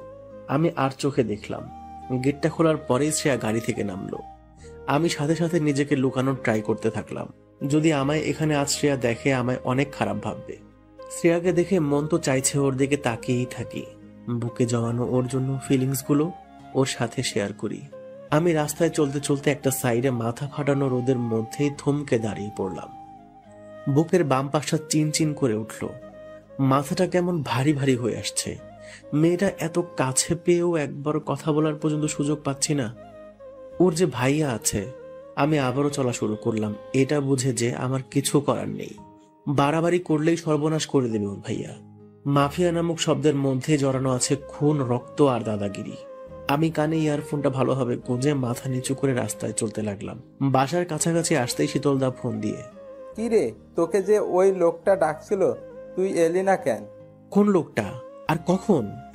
আরে এই তোরে এখনই তোকে ডাকছে। কে ডাকছে? শীতলদার থেকে ফোনটা নিয়ে, এই আমি বলছি রে শ্রেয়া আর ভাইয়া, তোর সাথে ঠিকমতো কথাই হলো না, আয় এখানে একবার। কথাটা শুনে প্রথমে খুশি হলেও পরে মনে হলো আমায় শ্রেয়া কি ভাববে। মনটা শক্ত করলাম এবং আকাশের দিকে তাকিয়ে একটা আশ্বাসের নিঃশ্বাস ফেলে ভাবলাম যা হয় দেখা যাবে। মেয়েটাকে ছাড়া অন্য কিছু ভাবতেও পারছি না। তাই আমি আবারও শীতলদের দোকানের কাছে গেলাম। ভেতরে ঢোকার জন্য দরজার ওপারে একটা পা রাখলাম। শ্রেয়া চায়ের কাপ হাতে নিয়ে আমার দিকে তাকালো, আর আমায় দেখে পুরোই আশ্চর্য মনে হয়। ও আমায় এখানে দেখবে কখনো ভাবতেও পারেনি। হয়তো এখন ওর দু চোখকে বিশ্বাস করতে পারছে না। আমার দিকে একভাবে তাকিয়ে আছে। আমি মাথা নিচু করে ভাইয়ার কাছে গিয়ে, জি ভাইয়া বলুন। কিরে কেমন আছিস? জি ভাইয়া ভালো, আপনি? এই তো ভালোই আছি। সেদিনের জন্য অনেক ধন্যবাদ, তুই না থাকলে না জানি আমার বোনের কি হতো। আমি হালকা হেসে শ্রেয়ার দিকে তাকিয়ে, আরে ধন্যবাদ দেওয়া লাগবে না ভাইয়া, এটা তো আমার কর্তব্য। শ্রেয়ার ভাইয়া এবার শীতলকে টাকা দেওয়ার জন্য পিছনের পকেটে হাত দিতেই, এই রে গাড়িতে পাস রয়ে গেছে। আমি এবার বলতে যাচ্ছিলাম যে শীতলদা আমি দিয়ে দিব। জিভের কাছে কথাটা এলেও আমি আটকে নিলাম, এই কারণেই দুটো কথা তো শ্রেয়ার সঙ্গে বলতে পারবো। শ্রেয়ার ভাইয়া এবার উঠে পার্স আনার জন্য গাড়ির কাছে যেতে লাগলো। শ্রেয়া আমার দিকে তাকালো এবং রাগে চায়ের কাপটা আমার দিকে ছুড়ে দিল। শীতলদা দেখে অবাক হয়ে গেল। আমি শীতলদাকে থামতে বললাম, আমি শ্রেয়াকে কষ্ট দিয়েছি অনেক, তাই হয়তো আজ আমায় রাগ দেখাচ্ছে। আমি মাথা নিচু করে রইলাম। শ্রেয়া ফিস ফিস করে চোখটা মুছতে মুছতে আই হেট ইউ এবং ওদের সামনে গিয়ে, এই মিতু, এই পেতনিটাকে বলুন তো। ভাই রে, শ্রেয়ার রেগে আগুন। শ্রেয়া এবার আমার দিকে তাকিয়ে, আই পেতনি কাকে বলছেন? আমি মিতুর দিকে তাকিয়ে, এই যে মিতুর মতো পরীর পাশে যে মেয়েটা দাঁড়িয়ে আছে, মিতু সরে আসেন, পেতনির পাশে আপনাকে একদম মানাচ্ছে না। মিতু আমার দিকে তাকিয়ে মিটি মিটি হাসছে, আর এদিকে শ্রেয়া রেগে আগুন হয়ে, ইডিয়ট, আই মিতু চল। এটা বলেই মিতুকে টানতে লাগলো। আমি মিতুর দিকে তাকিয়ে হালকা হেসে, মিতু এভাবে যাবেন না, বড্ড কষ্ট লাগে। যে কোনো পরীকে এত কাছে পেয়ে তার সাথে কিছুটা টাইম স্পেন্ড করতে পারলাম না। মিতু এবার শ্রেয়ার হাতটা ছাড়িয়ে আমার সামনে এলো এবং মাথা তুলে, আমিও তো চাই একটু টাইম স্পেন্ড করতে। মিতুর এমন চেঞ্জ দেখে শ্রেয়া ওর সামনে এলো আর মিতুর দিকে তাকিয়ে, আই তুই আমার বেস্টি, একটা ছেলের জন্য আমায় ছেড়ে যাচ্ছিস? আমি সাথে সাথে হতে পারি একজন ছেলে, তবে মিতু যদি চায় আমি হব তার প্রতিটা স্বপ্ন পূরণ করার একজন দায়িত্ববান মানুষ। মিতু এবার শ্রেয়ার দিকে তাকিয়ে, প্লিজ শ্রেয়া, দেখ না ছেলেটা কত ভালো, কত ইনোসেন্ট। ভাই রে, কোনো মেয়ের থেকে আজ এত প্রশংসা শুনছি। আমার বুকটা এখন 40 ইঞ্চি হয়ে গেছে। যদিও আমার বুক সজনে পাটার। আমি এবার মিতুকে, মিতু ও যদি চায় আমাদের সাথে টাইম স্পেন্ড করতে পারে। বেচারি একা কোথায় যাবে বলুন? তুই থাক, মরবি তুই। এটা বলেই শ্রেয়া চলে গেল। আমি এবার মিতুর দিকে তাকালাম আর তাকিয়ে ভাবছি, শালা এই মেয়ে আমাকে সত্যি বর বানিয়ে ছাড়বে নাকি। ইস, আমি শ্রেয়াকে পেতে মিতুর সাথে এভাবে মজা করছি, তাতে কি বেস্টি তো আরেকজন বেস্টিকে বেশ ভালোভাবে বাদ দিতে পারে। আমি মিতুকে নিয়ে কফি শপের ভেতরে গেলাম এবং কফি খেতে খেতে, আচ্ছা মিতু, আপনি আর শ্রেয়া কি আপনারা এক মেসেই থাকেন? জি, আর হ্যাঁ তুমি বলতে পারেন, সমস্যা নেই। তুমি বললে যে পরীরা রাগ করবে, তাদের সর্বদা সম্মান দেওয়া উচিত। তাই আমি রাগটাগ করি না, সো আমি তুমি বলতে পারেন। ওকে, বাট আপনিও যদি বলেন তবেই। ওকে। আমি এবার মিতুর হাতের দিকে তাকালাম, দেখলাম একটা ঘড়ি পড়ে আছে। এটা দিয়েই শুরু করতে হবে কাহিনী। আজকালের মেয়েরা ভাই প্রশংসাতেই বেশি পটে। আচ্ছা মিতু, এই ঘড়িটার অনেক দাম তাই না? মিতু আমার দিকে তাকিয়ে, হ্যাঁ, কেন? আরে এই ঘড়িটা তো এখানে পাওয়া যায় না, প্যারিসে পাওয়া যায় শুধুমাত্র। মেয়েটা এবার একটু ভাব দেখিয়ে, হ্যাঁ, আমার এক ভাইয়া এনে দিয়েছে। শালা শুনে যা হাসি পাচ্ছে না মাইরি। শালা এই ঘড়িগুলো স্টেশনারি দোকানে 150 টাকাতে পাওয়া যায়, তবু আমি হাসি চেপে চোখ বড় বড় করে। বাবা, সত্যি? জি। আচ্ছা মিতু, তোমার এই রূপের রহস্য কি জানতে পারি? আমি কিভাবে জানবো? ইস, এটা তুমি জানো না? জি না, কি বলো? তুমি যে একজন পরী। তাই? আমি এবার আমার মোবাইলটা ওর দিকে এগিয়ে দিয়ে, যদি তোমার মতো একটা পরীর নাম্বার আজকে আমার মোবাইলে সেভ থাকতো তাহলে আমি নিজেকে খুব লাকি ফিল করতাম। মেয়েটা আমার দিকে তাকিয়ে হালকা হাসলো এবং মোবাইলে ওর নাম্বারটা সেভ করে মিতু নামে সেভ করে দিলাম। আচ্ছা, তোমার নাম কি? আমি হালকা হেসে, অগ্রনীল। বাহ, অনেক সুন্দর। আচ্ছা, আমি কি তোমায় নীল বলে ডাকতে পারি? আমি শুনে পুরাই অবাক। আজ পর্যন্ত কেউ আমায় নীল নামে ডাকেনি, বাট মিতু আজ ডাকবে বলছে। ওকে, নো প্রবলেম। এই নীল, শোনো না, শ্রেয়া হয়তো দাঁড়িয়ে থাকবে, এখন আসছি, কল দিও, কথা হবে। এটা বলেই মিতু চলে গেল। আমিও এবার যেখানে আমি থাকি সেখানে এসে উঠলাম। মনটা বড্ড খারাপ বাসার জন্য। আব্বু ভাই কি করছে কে জানে, তাই আমি কল দিয়ে ওদের খবর নিয়ে ফোনটা রেখে দিলাম। দুপুরে লাঞ্চ সেরে বসে আছি, বালিশে মাথা রেখে ভাবছি যদি শ্রেয়াকে আমি পেয়েও যাই, তারপর ওর ভাইয়া জানলে তো আমায় বাঁশ দিয়ে দেবে। শালা, এসব ভাবতে ভাবতেই কপালে ঘাম জমে আসছে। রাতে ডিনার সেরে মিতুর দেওয়া নাম্বারে কল দিলাম। ফোন রিসিভ করতেই, হ্যালো। জি, এখন মিতু একটু ওয়াশরুমে গেছে, ও এলে আমি বলে দিব কল ব্যাক করতে। আপনি কে? আমি ওর রুমমেট শ্রেয়া। আমি শুনে হালকা হ্যাপি ফিল করলাম। আমি হালকা হেসে, ও আপনি? শেষ পর্যন্ত আপনি আমার ফ্রেন্ডকেও আপনার জায়গায় ফাঁসাতে ছাড়লেন না। শ্রেয়া, তুমি আমায় পুরোই ভুল বুঝছো। আমি তোমার জন্য আমার বাসা থেকে 90 কিলোমিটার দূরত্বে এসেছি। থাক, আমি এসব কিছু শুনতে চাই না। মিতু এলে আমি ওকে বলে দেব কল দিতে। আমি হালকা হেসে, শ্রেয়া আমি জানি তুমি আমার উপর রেগে আছো, বাট তুমি একটাবার আমার জায়গায় নিজেকে রাখো। আমি চাই না নিজেকে তোমার জায়গায় রাখতে, আর মোটেও না। আচ্ছা শ্রেয়া, একটা কথা বলি। হুম। তুমি আমায় লোকেশন দাও, আমি লোকেশন মতো তোমার মেসের সামনে পৌঁছাচ্ছি। তুমি আমার সাথে কিছুটা সময় কাটাও, আমি নিশ্চয়ই তোমাকে বোঝাতে পারবো আমার যন্ত্রণাটা। শ্রেয়া কিছুক্ষণ চুপ থাকার পর, আচ্ছা আমি সেন্ড করছি। জানি শ্রেয়াও আমায় ভালোবাসে, তাই আর না করতে পারলো না। শ্রেয়ার সেন্ড করা লোকেশন মতো আমি ওখানে গিয়ে বাইক নিয়ে হাজির হলাম। অবশ্য আমি বাইক নিয়েই বাসা থেকে বের হয়েছিলাম। শ্রেয়া লুকিয়ে মেসের বাইরে এসে আমার জন্য অপেক্ষা করছে দেখলাম। আমি ওর সামনে বাইক রাখতেই পেছনে চাপলো, আর আমি সাথে সাথে ওকে নিয়ে বেরিয়ে এলাম ওখান থেকে। শ্রেয়া আমায় একটুও টাচ করেনি। আমি ওকে বাইকের পিছনে বসিয়ে প্রায় 2 ঘন্টা ঘোরালাম। অবশেষে একটা মরে থাকা ফুচকার স্টলের সামনে দাঁড়ালাম এবং আমি শ্রেয়ার দিকে তাকিয়ে, ফুচকা খাবে? জানি মেয়েরা ফুচকা দেখলে লোভ সামলাতে পারে না, তেমনি শ্রেয়াও ঘাড় নেড়ে জি। এটা বলেই আমরা ফুচকার স্টলের কাছে দাঁড়ালাম এবং সাথে সাথে রাস্তায় ওই সাইড থেকে 2টো গাড়ি হই হুল্লোড় করতে করতে আসছে এদিকে। কারোর হাতে উইকেট, কারোর হাতে তলোয়ার, আবার কারোর হাতে বন্দুক।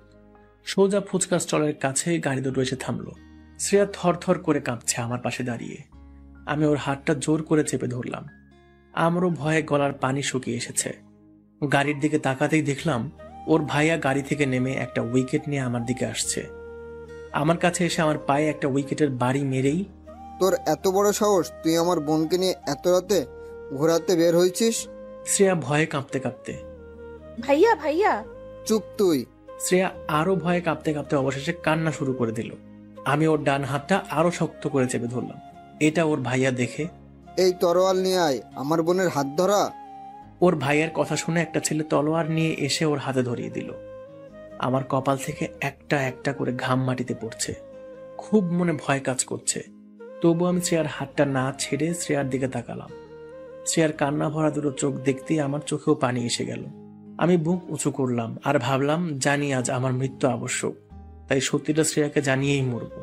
আমি ওর ভাইয়ার সামনেই শ্রেয়ার দিকে তাকিয়ে, আমি তোমাকে ছেড়ে কেন সেদিন কলকাতা থেকে চলে এসেছিলাম? তোমার মনে এই প্রশ্নটা ছিল তাই না? চলো আজ ক্লিয়ার করি। হ্যাঁ, আমি তোমার ভাইয়ার জন্য তোমাকে ছাড়তে বাধ্য হয়েছিলাম। বিশ্বাস করো, আমি তোমায় ভালোবাসি। এই কথাটা তোমার ভাইয়া জানলে আমায় তো প্রাণে মারতই, আর আমার ফ্যামিলিকেও শেষ করে দিত। আমি মারা গেলে কোনো ক্ষতি নেই, তবে আমার ফ্যামিলি প্রবলেমে পড়ুক আমি তা চাই না। আজ যখন সবটা তোমার ভাইয়া জেনেই গেছে, তাহলে ওনার সামনেও আমি আজ বলতে চাই আমার তোমার জন্য ভালোবাসার কথাটা। শ্রেয়া, আমি তোমায় ভালোবাসি। জানি আমাকে একটু পরেই মেরে ফেলা হবে। আমি তোমায় আমার প্রাণের শেষ শ্বাস প্রশ্বাস পর্যন্ত ভালোবাসি। শ্রেয়া ওর ভাইয়ার সামনে আমাকে জড়িয়ে ধরল, আর শ্রেয়ার ভাইয়া চিৎকার করে রাগে ক্রোধে গর্জে উঠল, আর শ্রেয়াকে ছাড়িয়ে আমায় ইচ্ছামতো উইকেটের বাড়ি দিতে লাগলো। শ্রেয়া আমায় বাঁচানোর জন্য আমার কাছে এসে ওর ভাইয়াকে আটকাতে লাগলো, কিন্তু ওর ভাইয়া ওকে বারবার টেনে হিঁচড়ে সরিয়ে নিচ্ছে। শ্রেয়া চিৎকার করে খুব কান্না করছে আর বলছে, প্লিজ ভাইয়া, ওকে ছেড়ে দাও প্লিজ ভাইয়া। শ্রেয়ার কোনো কথা না শুনে আমাকে একভাবে মারতেই লাগলো। শ্রেয়া গাড়ির কাছে গিয়ে গাড়িতে রাখা একটা পিস্তল নিয়ে ওর মাথায় রেখে, ভাইয়া আমি কিন্তু নিজেকে শেষ করে দেব, প্লিজ ভাইয়া অব্রকে ছেড়ে দাও। আমি শ্রেয়ার কাণ্ড কারখানা দেখে চিৎকার করে, শ্রেয়া প্লিজ ওটা নামাও, প্লিজ শ্রেয়া প্লিজ। শ্রেয়ার ভাইয়া শ্রেয়াকে দেখে আমায় মারা অফ করে দিল এবং উইকেটটা ফেলে হাত দুটো উপরে রাখলো। শ্রেয়া কান্না করতে করতে, ভাইয়া তুমি কি চাও তোমার বোন কি সুখে না থাকুক, কারো কাছে একটু ভালোবাসা না পাক? কতদিন আমি এভাবে ভয়ে ভয়ে কাফিরের মতো দিন পার করব? সবার সামনে বলতেও ভয় করে আমি একজন মাফিয়ার বোন। ছোট থেকে আব্বু আম্মুর আদর পাইনি, ভেবেছিলাম আব্বু আম্মুর না হোক ভাইয়ার তো পাবো, বাট সেটাও পাইনি। তারপর ভেবেছিলাম ভালোবাসার মানুষটার থেকে পাবো, বাট সেটাও দেখি এখন আর পসিবল না। কি লাভ আমার মতো অস্বাধীন একটা মেয়ে এই দুনিয়ায় বেঁচে থেকে? ভাইয়া আমি তোমার সামনে কোনো দিন কোনো কথা জোর দিয়ে বলিনি, তবে আজ নির্ভয়ে বলছি। এটা বলেই আমার দিকে বাম হাতের তর্জনী আঙুলটা তুললো এবং আমায় দেখিয়ে, ভালোবাসি আমি ভাইয়া, ওই ছেলেটাকে আমি বড্ড ভালোবাসি। আমি ওকে না পেলে আমি নিজেকে শেষ করে দিব। ওর ভাইয়া শ্রেয়াকে থামানোর জন্য, আচ্ছা আচ্ছা আমি সব মানতে রাজি, বাট তুই আমার মাথা থেকে পিস্তলটা নামা। আমার মা, তুই একমাত্র আমার বোন, তোর সব কথা মানতে আমি রাজি আছি। এটা শুনে শ্রেয়া কিছুটা খুশি হলো এবং ওর ভাইয়ার দিকে এগিয়ে আসতে লাগলো। হঠাৎ এগিয়ে আসতে আসতে ও মাটিতে লুটিয়ে পড়লো। বুঝলাম শ্রেয়ার ভাইয়ার শত্রুপক্ষের যে কোনো একজনের লোক সাইলেন্সার লাগিয়ে গুলি চালিয়েছে শ্রেয়ার উপর। শ্রেয়া ওভাবে লুটিয়ে পড়ার পর শ্রেয়ার ভাইয়া তর্জন গর্জন করে, এই তোরা দেখ কে আছে চারপাশে।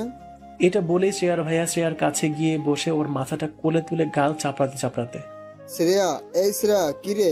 আমি পায়ের ব্যথায় উঠতে পারছি না। এখন আমি তবুও লুটিয়ে লুটিয়ে শ্রেয়ার কাছে গেলাম। আমি শ্রেয়ার মুখের দিকে তাকাতে পারছি না।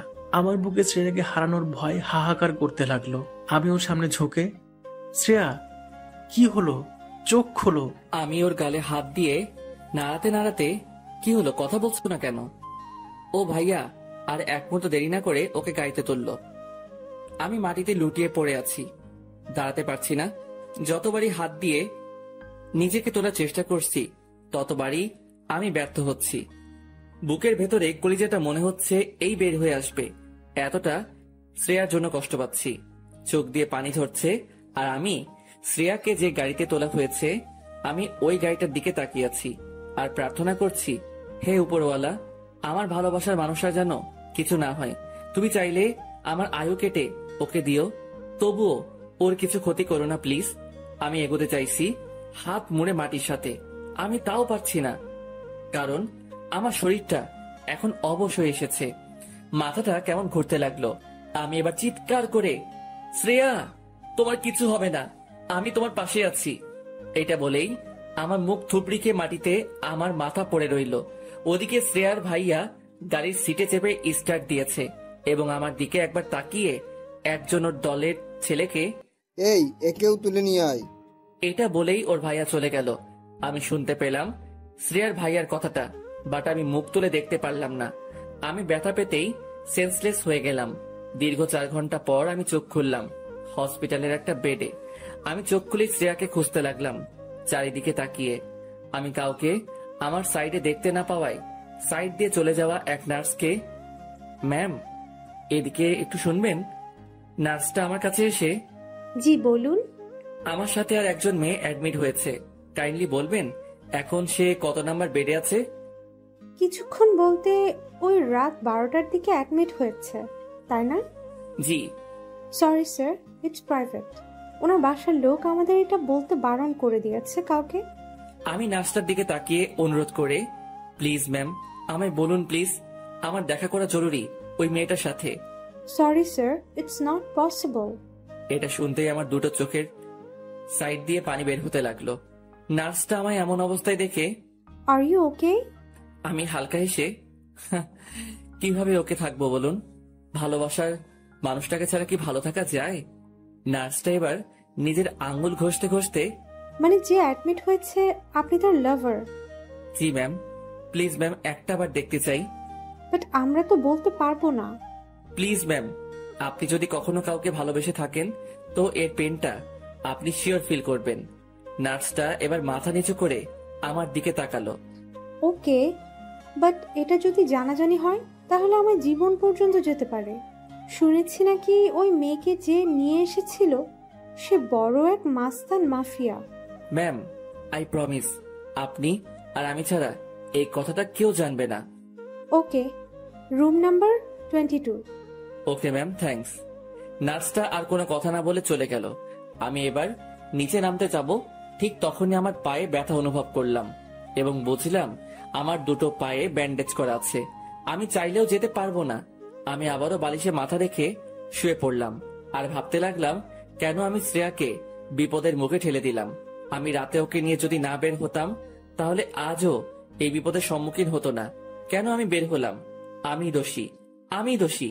হ্যাঁ হ্যাঁ হ্যাঁ, অব্র তুই দোষী, অনেক বড় দোষী। আমি পকেট থেকে মোবাইলটা বের করলাম এই ভেবে যদি শ্রেয়ার ফ্রেন্ড মিতু ওর সাথে থাকে, কারণ ফিমেল ওয়ার্ডে কোনো মেল সাথে থাকা অ্যালাউ করে না। তাই আমি ফোনটা বের করে মিতুর নাম্বারে কল দিলাম। ও লুকিয়ে কলটা রিসিভ করে চুপি চুপি। হ্যাঁ বলো। আমি নিজেকে আর শান্ত না রাখতে পেরে, মিতু, শ্রেয়া কেমন আছে? মিতু কান্নার আওয়াজ নিয়ে, ভালো নেই, সিরিয়াস অবস্থা। ও আচ্ছা, তুমি কি ওর কাছেই আছো? হ্যাঁ। একবার ভিডিওটা অন করবা প্লিজ? ওকে। মিতু এবার ভিডিওটা অন করলো আর আমার দু চোখ ভেজা দেখে, এই কান্না করছো কেন? কি করব বলো? আমার জন্য তোমার ফ্রেন্ডের আজ এই অবস্থা, সবটার মূল দায়ী আমি। মিতু এবার আমার দিকে তাকিয়ে, অফরো, আমি জানি তুমি শ্রেয়াকে কতখানি ভালোবাসো। ও আমি সবটা খুলে বলেছিল। এখন যদি তুমি ভেঙে পড়ো তাহলে কিভাবে চলবে বলো? আমি চোখের পানি মুছে, মিতু একবার ব্যাক ক্যামেরাটা অন করে শ্রেয়াকে দেখাবে প্লিজ? মিতু আমার কথা মতো ব্যাক ক্যামেরা অন করতেই আমার চোখে আবারও পানি চলে এলো। মেয়েটার মুখে অক্সিজেন মাস্ক, একটা কাঁচের ঘরে আছে, মানে আইসিইউতে। মেয়েটার দিকে আমি তাকাতে পারছি না একদম। তাকালেই কেমন নিজেকে বড্ড দোষী মনে হচ্ছে। আমি মাথাটা উপরে রেখে একটা লম্বা শ্বাস নিয়ে কপালে হাত দিলাম। বুঝলাম কপালে ঘাম জমে এসেছে আর আমি কাঁপতে কাঁপতে চুপি চুপি, খুব ভালোবাসি তোমায় পাগলি, তোমায়। মন চাইছে একটাবার তোমার কোলে মাথা রেখে অনেক অনেক অনেক কান্না করি। তোমার আমার ভালোবাসার সফলতা তো তোমার মাঝে আছে। তোমার নামেই এখন আমার প্রতিটা হার্টবিট চলছে। বিশ্বাস করো শ্রেয়া, আমি তোমায় ছেড়ে একা একা আর থাকতে পারছি না। প্লিজ, তোমায় আমি কাছে পেতে চাই। I love you Shreya. I want touch your hearts and your any happiness, your any feelings. Love you Shreya, really love you Shreya. আমি ঠোঁটের উপর ঠোঁট রেখে কষ্ট চেপে, আচ্ছা মিতু, এখন রাখি, পরে কল দেব। ওকে, বাট তুমি কোথায়, কোন রুমে আছো? আমি 57 নাম্বার রুমে আছি। ও ওকে। এই অফরো, শ্রেয়ার ভাই আসছে, রাখো রাখো। এটা বলে ফোনটা কেটে দিল। আমি ফোনটা সাইডে রেখে দুহাত দিয়ে বেড কভারটা খামচে ধরে ঠোঁটে ঠোঁট চেপে নীরবে আবারও কান্না করতে লাগলাম। বুকটা হাহাকার করে উঠছে বারে বার শ্রেয়ার জন্য। প্লিজ শ্রেয়া, তুমি আমায় ছেড়ে কোথাও যেও না। হে উপরওয়ালা, আমার শ্রেয়ার যেন কিছু না হয়। আমি থাকতে পারবো না কিছুতেই ওকে ছাড়া। আমি কান্না করতে করতে একসময় হাঁপিয়ে পড়লাম এবং ভোর 5টার দিকে ঘুমিয়ে পড়লাম। আমার ক্লান্ত শরীরে প্রাণ এলো সকাল 11টার দিকে, মানে ঘুম ভাঙলো। আমি দুহাত দিয়ে উঠে বসলাম, দেখি সাইডে আয়া বসে আছে। আমাকে ঘুম থেকে উঠতে দেখেই আমার দিকে মাজন বাড়িয়ে দিল। আমি আয়াটাকে, ওয়েট ম্যাম, এটা বলে ফোনটা হাতে নিয়ে মিতুকে কল দিলাম, বাট ফোনটা রিসিভ করছে না। আমার মনকে শত প্রশ্ন ঘিরে ধরলো। মিতু কল রিসিভ করছে না কেন? কি হয়েছে?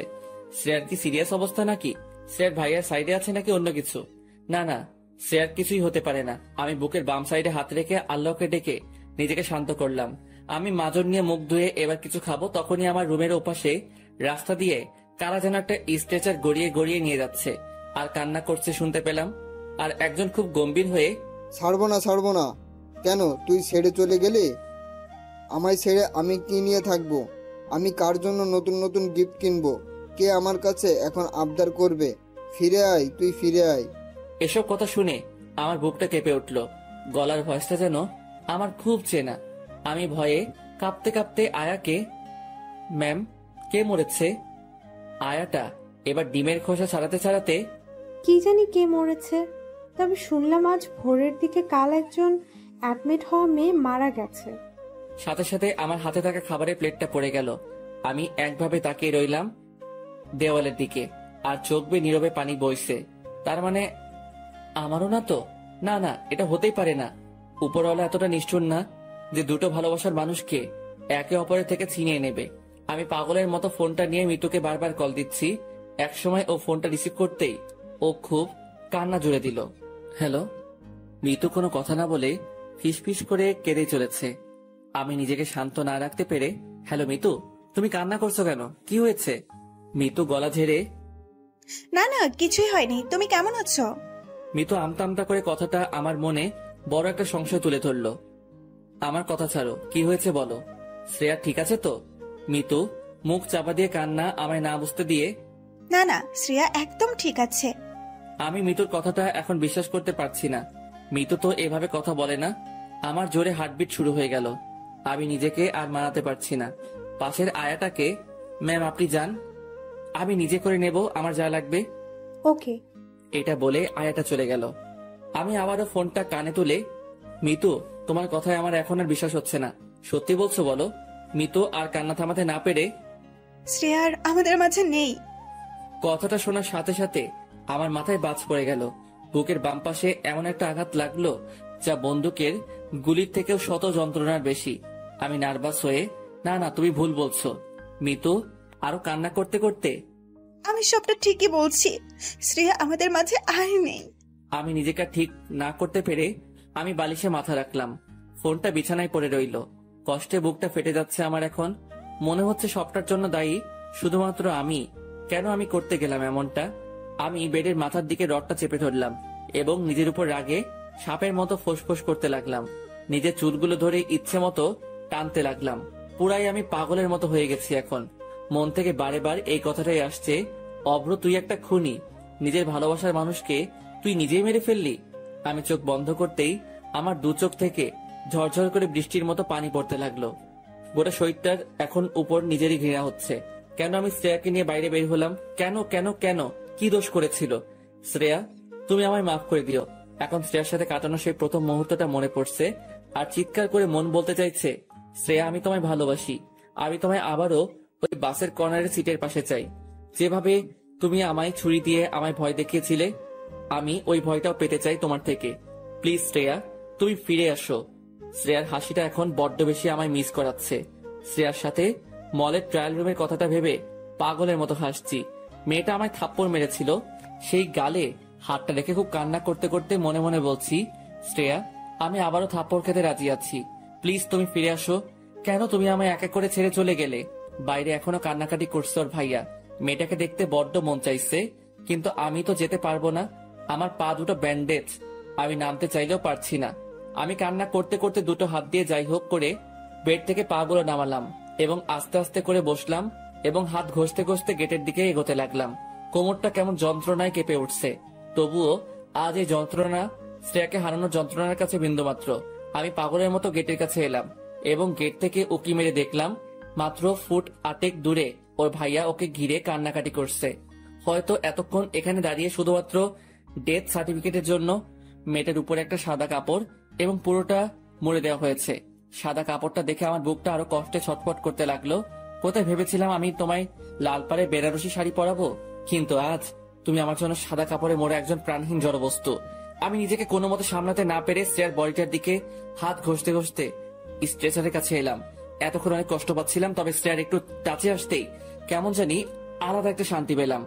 আমি এবার মাথাটা তুলে ওর ভাইয়ার দিকে তাকিয়ে, ভাইয়া। ওর ভাইয়া আমাকে দেখা মাত্রই দেখে আমার বুকে একটা লাথি মেরে কাঁদতে কাঁদতে বলল, দেখ তোর জন্য আমার বোন আজ মৃত্যুসজ্জায় সজ্জিত। শান্তি তো এবার। আমি হাউমাউ করে কান্না করতে করতে ভাইয়ার দুটো পা ধরে, ভাইয়া আমি অপরাধী, আমি জানি আমি অনেক বড় ভুল করেছি, যে আমি কোনোদিন ক্ষমার প্রাপ্য না। আমি শুধু একবার শ্রেয়াকে দেখতে চাই। প্লিজ ভাইয়া না করবেন না, প্লিজ প্লিজ ভাইয়া না করবেন না। শ্রেয়ার ভাইয়া চোখ মুছতে মুছতে আমার সামনে থেকে চলে গেল পা ছাড়িয়ে। সাইডে বসে থাকা আমি মিতুর দিকে অসহায় চোখে তাকালাম আর হাত জোর করে, মিতু প্লিজ আমায় একটাবার তুলে ধরো। আমি শুধু একটাবার আমার ভালোবাসার মানুষটার মুখটা দেখতে চাই। মিতু ওর চোখ মুছে আমায় স্ট্রেচারের সামনে তুলে ধরলো। দেখলাম আমার পরিটা চাঁদ বুকে সাদা কাপড়। আমি কাপা কাপা হাত নিয়ে ওর মুখের উপর থেকে কাপড়টা সরালাম। মেয়েটার দুটো মায়াবী চোখ বন্ধ হয়ে গেছে। আমি ওর মুখের উপর আমার মুখটা নিয়ে গেলাম এবং পাগলের মতো হাসতে হাসতে, কি ম্যাডাম, একাই ঘুমিয়ে গেলে আমায় ছেড়ে? কি আমি খুব বিরক্ত করছিলাম বলো তোমায়? এই প্রতিদিন কলেজে এসে তোমার পাশে থেকে তোমার সাথে নানা রকম ফাইজলামি করে তোমায় রাগানো, তোমায় জেলাস ফিল করানো। কি ম্যাম, আমি এখন তামিমের বাসায় গেলে তোমার আর বাসে বিরক্ত করব না? তোমার সাথে মলে গিয়ে ট্রায়াল রুমে ওরকম ফাইজলামিও করব না? আচ্ছা ম্যাম, তুমিও আমায় খুব ভালোবাসতে, বলনি কেন? আরে আমিও তো বাসতাম, তাহলে আমিও কেন বলনি? এই এই এই আমার লক্ষ্মীরা, রাগ করো না, দোষ দিচ্ছি না তোমায়। জানো তো, তোমায় রাগলে ঠিক আমার প্রিয় লজ্জাপতি বউটার মতো লাগে। আরে অন্য কেউ না, তোমাকেই বলছি। একটু হেসে বলো না, অব্র তোমায় ভালোবাসি, চলো না আজ একটু পার্কে যাই এবং দুজনের সাথে মনের কথাগুলো শেয়ার করি। কি ম্যাম, ভাবছো আমি তোমায় সুখী রাখতে পারতাম কিনা?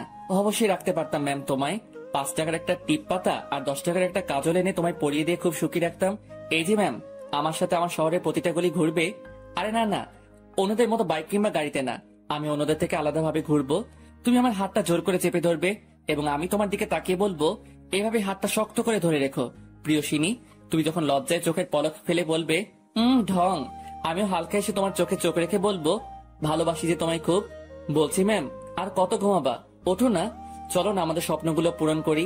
এই পাগলি, ওঠো, আর কত ঘুমাবা? ওই তুমি উঠবা তো নাকি? এসব কথাগুলো পাগলের মতো শ্রেয়ার মুখের সামনে মুখে তুলে বলছি, আর আমার গাল বেয়ে আসা প্রতিটা চোখের পানির বিন্দুকণা তোমার নাকটার উপরে পড়ছে। মেয়েটাকে দেখে মনে হচ্ছে না যে আমায় ছেড়ে চলে গেছে, এখন আমার কাছেই কাছে। আমি এবার আমার মুখটা ওর কানের কাছে নিয়ে গিয়ে, খুব ভালোবাসি তোমায়, এটা বলার সাথে আমায় কে যেন একজন এসে ধরলো এবং আমার পেটের কাছে কি যেন একটা রাখলো। আমি এসব কোনো কেয়ার না করে পাগলের মতো শ্রেয়ার কানের কাছে বিড়বিড় করতে থাকলাম। হঠাৎ বুঝলাম আমার পেটের কাছে কে যেন বারে বারে গুলি ফায়ার করছে। আমি পিছনে তাকিয়ে দেখতেই দেখতে পেলাম শ্রেয়ার ভাইয়া। আমি চোখ দুটো বড় বড় করে শ্রেয়ার ভাইয়ার দিকে তাকিয়ে হাসলাম এবং ঠোঁটের উপর ঠোঁট চেপে ধন্যবাদ জীবন্ত লাশটাকে মৃত লাশে পরিণত করার জন্য। শ্রেয়ার ভাইয়া রাগে ঘৃণায় আমার দুটো পায়ে আবারও লাথি মেরে আমায় হাঁটু মুড়ে বসিয়ে দিল এবং আমার চুলের মুড়িটা ধরে আমার মুখের ভেতর পিস্তলের নলটা ঢুকালো। আমি চারদিকে তাকিয়ে দেখলাম প্রচুর মানুষ আমাদেরকে দেখছে, তবে আমায় আটকালেও আমি আজ নিজেকে আটকাতে দেব না। আজ নিজেকে মনে হচ্ছে আমি পরিবারের একজন অবাধ্য ছেলে ছিলাম। এত বড় দোষ নিয়ে আমি জীবনে কখনো এগোতে পারতাম না। দলের লোকগুলো চারিদিকে বন্দুক হাতে নিয়ে দাঁড়িয়ে আছে। এদিকে শ্রেয়ার ভাইয়া চোখে পানি রেখে কাঁপতে কাঁপতে আমার দিকে তাকালো আর বলল, আমার প্রাণ নিয়ে খেলি, কিন্তু তুই আমার প্রাণটা আজ কেড়ে নিলি। এটা বলেই পিস্তলের ট্রিগারে আঙুল দিল। আমি মাথা নিচু করে মনে মনে, আব্বু ভাইয়া, তোদের সাথে আর দেখা হলো না, হয়তো আবার হবে আমার লাশের সাথে তোদের দেখা। প্লিজ তোরা আমায় ভুল বুঝিস না, আমায় মাফ করে দিস ভাই। আব্বুর খেয়াল রাখিস। আমাদেরকে ছোট থেকে একজন আম্মু আব্বু দুজনেরই ভালোবাসা দিয়ে বড় করেছে। আমি পারলাম না তোদের সাথে আর থাকতে। আমি এখন পুরাই কাঁদছি আর খুব হাঁপাচ্ছি। আচমকা শ্রেয়ার ভাইয়া চিৎকার করে আমার মুখের ভেতরেই বারে বার গুলি চালাতে লাগলো। আমার মাথার পিছনে খুলি ছেদ করে প্রত্যেকটা গুলি রকেটের বেগে বাইর হয়ে গেল। আমি এবার মাথা নিচু করে ফেলতেই শ্রেয়ার ভাইয়া আমায় ছেড়ে দিল। আমি কাঁপতে লাগলাম প্রচুর এবং কখন যাই মারা গেছি বুঝতেই পারিনি। আমি আমার লাশ থেকে আমার আত্মা নিয়ে উঠে দাঁড়ালাম। দেখি আমার লাশটা পড়ে আছে রক্তাক্ত হয়ে। আমি শুতে চাইলেও শুতে পারছি না। আমি শ্রেয়ার লাশটার দিকে তাকাতেই দেখি, আরে শ্রেয়াও তো পাশে দাঁড়িয়ে। আমি পাগলের মতো দৌড়ে ওর দিকে এগোলাম ওকে জড়িয়ে ধরার জন্য, বাট আমি ওকে জড়িয়ে ধরতে পারছি না। ওকে আমি টাচই করতে পারছি না। আমি বিষণ্ণ হয়ে ওর সামনে দাঁড়িয়ে রইলাম আর এটা দেখে শ্রেয়া হাসতে হাসতে, কি লেখক সাহেব, ভালোবাসা কি শুধুমাত্র স্পর্শেই হয়? কখনো তো অনুভবেও হয়। কত গল্পে ভালোবাসা স্পর্শে প্রকাশ করবেন, অন্তত এই গল্পে তোমার আমার ভালোবাসা অনুভবেই থাকুক। আমি মাথা তুলে শ্রেয়ার মায়াবী মুখটার দিকে তাকালাম আর হেসে, হ্যাঁ প্রিয়সিনী, স্পর্শে ভালোবাসা তো সকলে ভালোবাসতে পারে, আমরা না হয় অনুভবেই বাসি। আকাশ তো একটাই, তাকে তো স্পর্শ করতে পারি না। তবুও তোমার আমার মতো লক্ষ লক্ষ মানুষ ওই দূরে সাদামাটা নীল আকাশটাকে এত বেশি ভালোবাসে। জি লেখক সাহেব, আমাদের কাহিনীটা তোমার ডায়েরিতে তুলে রাখো। হয়তো পুরাতন হয়ে গেলে সেই ডায়েরির পাতায় ভাঁজ থাকবে, তবুও কখনো মুছে তো যাবে না। ওই দেখো, তুমি আর আমি কেমন শান্তি হয়ে ঘুমাচ্ছি। চলো, এই ঘুমের মধ্যেই আমরা আমাদের স্বপ্নগুলো পূরণ করে আসি। আচ্ছা চলো।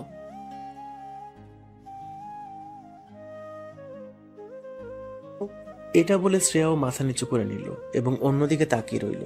শীতলদা আমার দিকে তাকিয়ে, চিনিস নাকি? জি, ফ্রেন্ড হয়। আমি এবার বাইরের দিকে তাকিয়ে দেখলাম ওর ভাইয়া আসছে কিনা। ওর ভাইয়া গাড়ির সাইডে দাঁড়িয়ে কার সাথে যেন ফোনে কথা বলছে। এদিকে শীতলদা আমাকে, আমি দেখছি, যা তোরা কথা বল। আমি খুশি হয়ে, থ্যাঙ্কস দাদা, এটা বলে আমি গুটি গুটি পায়ে শ্রেয়ার দিকে এগোচ্ছি। আর শ্রেয়া তত মুখ লুকানোর ট্রাই করছে। আমি ওর সামনে গিয়ে দাঁড়ালাম আর ওর দিকে তাকিয়ে, শ্রেয়া আমি জানি আমি ভুল করেছি, তোমায় না জানিয়ে চলে এসেছি, কিন্তু কি করব বলো? আমি আমার ফ্যামিলির কথা ভেবে এসব করতে বাধ্য হয়েছি। শ্রেয়া সাপের মতো ফুসফুস করতে লাগলো। কে আপনি? আমি আপনাকে চিনি না। বুঝলাম অভিমান করেছে, তাই আমি হালকা হেসে, আচ্ছা বাবা সরি, বলছি তো ভুল হয়েছে আমার। আরে বাবা, কে আপনি? আর আমাকে সরি বা কেন বলছেন? আমি তো আপনাকে চিনি না। এটা বলেই উঠে গেল এবং আমার দিকে আঙুল তুলে, আমি আপনাকে চিনি না, আই হেট ইউ। এটা বলেই ও গাড়ির কাছে গিয়ে গাড়িতে উঠে গেল। ওর এমন করা আমার সাথে ব্যবহার আমার বুকের সোজা তীরের ফলার মতো এসে লাগলো। নিজের অজান্তেই চোখের কোণে পানি চলে এলো। চোখের পানি লুকিয়ে হালকা হেসে, শীতলদা আমি আসি এখন, আব্বু হয়তো খুঁজবে, অনেকক্ষণ এসেছি তো। এটা বলে আমি বাইরে চলে এলাম। গাড়িটার দিকে বারবার তাকাচ্ছি, শুধু একটা কথাই ভেবে, একবার হলেও শ্রেয়া জানালাটা খুলবে। বাট আমার ভুল ধারণা, ও খুলল না একটা বারের জন্য। শ্রেয়ার ভাইয়ার টাকা মিটিয়ে গাড়িটা স্টার্ট দিয়ে আমার চোখের সামনে থেকে চলে গেল। নিজের মন আমায় এখন একটাই প্রশ্ন করছে, অভ্র তুই তো ওকে একটু হলেও ভালোবাসিস, আজ তখন তোর এতটা আবার কাছে এলো, কেন তুই ওকে তোর ভালোবাসার কথাটা জানালি না? তোদের মিলন ঠিকই হবে, কারণ উপরওয়ালা চেয়েছে বলেই আবার তোদের দ্বিতীয়বার একে অপরকে দেখার সুযোগ করে দিয়েছিল। কিন্তু সব তুই শেষ করে ফেললি, আর তুই কোনোদিন ওকে পাবি না, আর চাইলেও তুই ওর সাথে মিট করতে পারবি না, কারণ তুই তো জানিস না শ্রেয়া কোন কলেজে পড়ে এবং কোন মেসে থাকে। অভ্র তুই তো ভালোবেসেছিস, কোনো অপরাধ তো করিসনি, আর তুই ওর ভাইয়া মানে একজন মাফিয়ার জন্য তুই ভয় পেয়ে তোর ভালোবাসার বলিদান দিবি? এটা কিছুতেই হতে পারে না। তুই পারবি অভ্র, তুই পারবি। আমি এসব ভাবতে ভাবতে রুমে এসে চুপচাপ বেডের বালিশে মুখ গুজে পড়ে রইলাম। আমার মাথায় এবার বুদ্ধি এলো, তামিমকে ফোন দিই, সেই সব বলতে পারবে। হ্যালো তামিম। জি ভাই বল। বলছি শোন না, শ্রেয়া কোন কলেজে পড়ে কিছু জানিস? না রে দোস্ত, ওর সব সিক্রেট। আর তুই তো জানিস ওর ভাইয়া মাফিয়া, মানে ওর বোনকে ওদের শত্রুরা মারার ট্রাই করে অনেক সময়, তাই সবটা সিক্রেট রাখে। ও আচ্ছা, এটা বলেই ফোন রেখে দিলাম। কিভাবে যে ওর সাথে কন্ট্রাক্ট করব কিছুই বুঝতে পারছি না। তারপরেই মাথায় এলো, আরে ও তো আমার ফেসবুক ফ্রেন্ড লিস্টে অ্যাড আছে, ওখানে নিশ্চয়ই কলেজের নাম দেওয়া থাকবে। তাই আমি তাড়াতাড়ি ফোন বের করে ফেসবুক লগ ইন দিলাম এবং কলেজের নাম এবং ও যেখানে থাকে তার অ্যাড্রেসও পেয়ে গেলাম। দিন চারেক পর ওখানে গিয়ে হাজির হলাম। কলেজের সামনে দাঁড়িয়ে আছি, প্রায় 30 মিনিট হতে চললো, বাট এখনো মহারানীর দেখা নেই। আমি হাতে ফোনটা রেখে ঘোরাতে ঘোরাতে চারদিকে তাকাচ্ছি। ডান সাইডে চোখ রাখতেই শ্রেয়া ওর ফ্রেন্ডদের সাথে হাসাহাসি করতে করতে কলেজের গেটের সামনে আসছে। বাতাসে চুলগুলো উঠছে, একটা নীল কালারের সালোয়ার কামিজ পরেছে, চোখে হালকা কাজল আর ঠোঁটের কোণে হাসি। আবারও প্রেমে পড়ে গেলাম মেয়েটার। মেয়েটা এবার কলেজের গেটের সামনে আসতেই আমায় দেখতে পেল এবং না দেখার ভান করে বিরক্তিকর ভাব নিয়ে ভেতরে ঢুকে গেল। আমি এবার পিছন থেকে, শ্রেয়া, ও শ্রেয়া, চুপ, ও শ্রেয়া, কি হলো শুনতে পাচ্ছ না? ওর কোনো রেসপন্স না পেয়ে সোজা ওর সামনে গেলাম এবং ওর দিকে তাকিয়ে, কি হলো এত ডাকছি যে? শ্রেয়া এবার ভাব দেখিয়ে, কে ভাই আপনি? ভাইরে, কথাটা সোজা আমার বুকে এসে লাগলো। আমি এদিক ওদিক তাকিয়ে দেখলাম আমি ছাড়া তো কাছাকাছি কেউ নেই। আমায় বললে কথাটা? জি, কে আপনি ভাই? আমি ওর কথা শুনে মুখে হাত রেখে, আরে আরে এই তো কিছুদিন আগে বর বানাবে বলছিলে, আর এখন ভাই? শ্রেয়া আমার দিকে না তাকিয়ে, আপনাকে আমি চিনি না, তো সরে দাঁড়ান। এটা বলেই সাইড কাটিয়ে চলে গেল। আমি পাগলের মতো মাথায় হাত দিয়ে ভাবতে লাগলাম, যাহ শালা, আবার কি নতুন করে পড়াতে হবে? আমি আবারও ওর সামনে গেলাম, এতে আরো শ্রেয়া রেগে গেল এবং আমার দিকে তাকিয়ে, আমি আপনাকে চিনি না, আই হেট ইউ, আমি আপনাকে ঘৃণা করি। আমি হালকা হেসে ওর চোখের দিকে তাকিয়ে, তাই? বাট আমি শুনেছি নাকি ঘৃণার মধ্যেও ভালোবাসা থাকে। তুমি আমায় ঘৃণা করতেই থাকো আর আমি তোমায় ভালোবাসতেই থাকবো। আর একদিন তোমায় আমি নিজের করেই নেব। শ্রেয়া এবার হালকা হেসে ভাব দেখিয়ে, চল ফট। ওরে শালা, আমি তো শ্রেয়ার এমন ভাব দেখে পুরাই আশ্চর্য। না, নিনজা টেকনিক এবার ইউজ করতেই হবে দেখছি। বাট এবার ওর উপর নয়, ওর একটা ফ্রেন্ডের উপর জেলাস ফিল করাতে হবে। তাই আমি ওখানে থাকার জন্য একটা লজে উঠেছি। পরের দিন আবারও শ্রেয়ার কলেজের সামনে এসে দাঁড়ালাম। ওর কাছে আসতেই ওদের মাঝে একটা ফ্রেন্ডকে দেখলাম, বেশ ভালোই গুলুমুলু টাইপের। তাই আমি ওদের কাছে যেতেই শ্রেয়া রেগে, ওই বলেছি না আমি আপনাকে চিনি না। আমি হালকা ভাব দেখিয়ে, ও হ্যালো, আমিও আপনাকে চিনি না। আমি তো চিনতে এসেছি আপনার ডান সাইডে থাকা পরিটার বিষয়ে। শ্রেয়া আমার দিকে রাগি লুকে, কে আপনি যে আপনাকে চিনতে হবে? এই চল তো। এটা বলেই ওরা এগিয়ে এলো। আমি এবার ওর ফ্রেন্ডের সামনে গিয়ে, আচ্ছা ম্যাম, আপনি কি জান্নাত থেকে পড়েছেন নাকি? মানে? না মানে এত সুন্দরী তো শুধুমাত্র জান্নাতেই থাকে। মেয়েটা হালকা হেসে আমার দিকে তাকালো এবং মিটিমিটি চোখে। তাই? শ্রেয়া রেগে আগুন হয়ে, আমি গেলাম। এটা বলেই চলে গেল। আমি মুচকি হাসলাম শ্রেয়ার রিয়েক্ট দেখে। বাট আমায় এখন শ্রেয়ার ফ্রেন্ডকে পটাতে হবে। তাই আমি, আচ্ছা আমি কি জানতে পারি আমার সামনে দাঁড়িয়ে থাকা পরিটার নাম? কেন? আমার ফ্রেন্ডের বড় ভাইয়ের কাল বেবি হয়েছে। আমার ফ্রেন্ড বলেছে তার ভাতিজির নাম নাকি কোনো পরীর নামে রাখবে। আর আপনি তো কোনো পরীর থেকে কম না। তাই যদি আপনি বলতেন। মেয়েটা আমার দিকে তাকিয়ে, আমার নাম মিতু। হাউ সুইট, আপনার নামের মতো আপনিও অনেক সুইট। বাসায় সুগার শেষ হলে আপনাকে নিয়ে যাব, আপনি হালকা হেসে দেবেন, ব্যাস আমার বাসায় কখনো সুগারের অভাব হবে না। মেয়েটা মুখে হাত দিয়ে আমার দিকে তাকালো এবং হাসতে হাসতে আমি আবারও, এই শোনো না। কি? আপনার ঠোঁটের হাসিটা একটু সামনে রাখেন। কেন? না মানে আপনার হাসিতে এতটাই মায়া আছে যা সব ছেলেদের পাগল বানিয়ে ছাড়বে। ভাইরে, মেয়ে আমার দিকে তাকিয়ে হেসেই যাচ্ছে এবার। আর ওদিকে দূর থেকে শ্রেয়া আমাদের নোটিস করছে। মিতু শ্রেয়ার কাছে যেতেই বুঝলাম শ্রেয়া ওকে ভীষণ ভাবে বকাবকি করছে। আমি তো শুধু এবার শ্রেয়াকে জ্বালাবো, আমায় চেনে না বলে কিনা চিনিয়েই ছাড়বো। আমি এবার